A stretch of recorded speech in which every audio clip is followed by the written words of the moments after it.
কোটা সংস্কারের যৌক্তিক দাবিতে শিক্ষার্থীদের আন্দোলনে প্রথম থেকেই পূর্ণ সমর্থন দিয়ে গেছেন বিভিন্ন দেশে থাকা প্রবাসী বাংলাদেশিরা।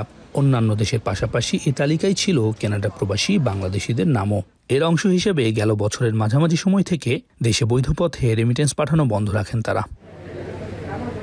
এই সময়ে বিদেশ থেকে হুন্ডির মাধ্যমে দেশি টাকা আসলেও বৈধ ব্যাংকিং চ্যানেলে আসা রেমিটেন্সে বড় ধরনের ধস নামে, টান পড়ে দেশের রিজার্ভেও। শিক্ষার্থীদের এক দফা দাবি পূরণ হওয়ায় নতুন আলোর পথে বাংলাদেশ। এতে রেমিটেন্স যোদ্ধাদের মনেও ফিরেছে স্বস্তি। তাই এখন থেকে পূর্ণ উদ্যমে দেশ গড়ার কাজে নেমে পড়তে চান তারা। দেশকে অর্থনৈতিকভাবে শক্তিশালী করতে যুক্তরাষ্ট্র, কানাডা সহ মধ্যপ্রাচ্যে থাকা প্রবাসীরা বিভিন্ন সামাজিক যোগাযোগ মাধ্যমে চালাচ্ছেন প্রচারণা। বৈধ পথে রেমিটেন্স পাঠাতে জনমত গড়ে তুলতেই এই উদ্যোগ বলে জানান তারা। এতে চলতি আগস্টে রিজার্ভে সবচেয়ে বেশি রেমিটেন্স যুক্ত হওয়ার প্রত্যাশা করা হচ্ছে। আমরা রেমিটেন্স বন্ধ করে যেরকম একটা প্রেশার ক্রিয়েট করেছিলাম, এখন আমাদের দায়িত্ব হবে যে যার অবস্থান থেকে যতটুকু সম্ভব বৈধ পথে আবার রেমিটেন্সটা দেশে পাঠানো শুরু করে আমরা আমাদের এই দেশ বিনির্মাণে প্রত্যক্ষভাবে যেন আমরা অংশগ্রহণ করি।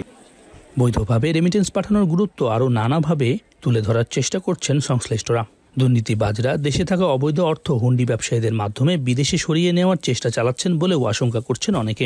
এক্ষেত্রে প্রধান টার্গেট হতে পারেন সাধারণ প্রবাসীরা। তাই এখন থেকেই হুন্ডি বা অবৈধ পথে অর্থ না পাঠানোর আহ্বান বিশেষজ্ঞদের। এই দুর্নীতিবাজদের যদি আটকাতে চায়, যারা দেশ থেকে টাকা পাচার করতে চাচ্ছে, অলরেডি করেছে, এখনও কোথাও চেষ্টা করতে চাচ্ছে, যেটা একটা পলিটিক্যাল একটা চেঞ্জেস হয়েছে, এইটাকে যদি আমরা স্টপ করতে হয় তাহলে অবশ্যই আমাদেরকে হুন্ডির মাধ্যমে কোনোভাবেই টাকা পাঠানো চলবে না। গেল জুলাইয়ে 190 কোটি মার্কিন ডলারের রেমিটেন্স পাঠিয়েছেন প্রবাসীরা, যা গত 10 মাসের মধ্যে সর্বনিম্ন। এর আগে 2023 সালের সেপ্টেম্বরে রেমিটেন্স আসে 133 কোটি ডলার। মধ্যপ্রাচ্য, মালয়েশিয়ার পাশাপাশি এখন ইউরোপ, আমেরিকার দেশগুলো থেকেও রেমিটেন্স প্রবাহ ঊর্ধ্বমুখী, যা দেশের কঠিন অর্থনৈতিক পরিস্থিতি মোকাবেলায় আশা যোগাচ্ছে।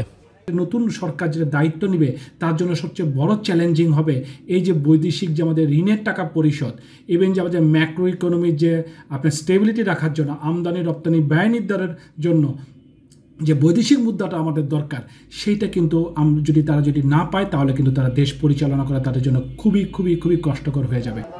বাংলাদেশ ব্যাংকের তথ্য অনুযায়ী চলতি বছরের জুনে প্রায় 4 বছরের মধ্যে সর্বোচ্চ রেমিটেন্স প্রবাহ ছিল, যার পরিমাণ ছিল 2.54 বিলিয়ন ডলার। এটি আগের বছরের একই সময়ের তুলনায় প্রায় 16% বেশি। সৈয়দ ইফতেখার, এখন, কানাডা। শিয়া বাটার ও ভিটামিন ই সমৃদ্ধ lily glam beauty soap. Lily, always beautiful.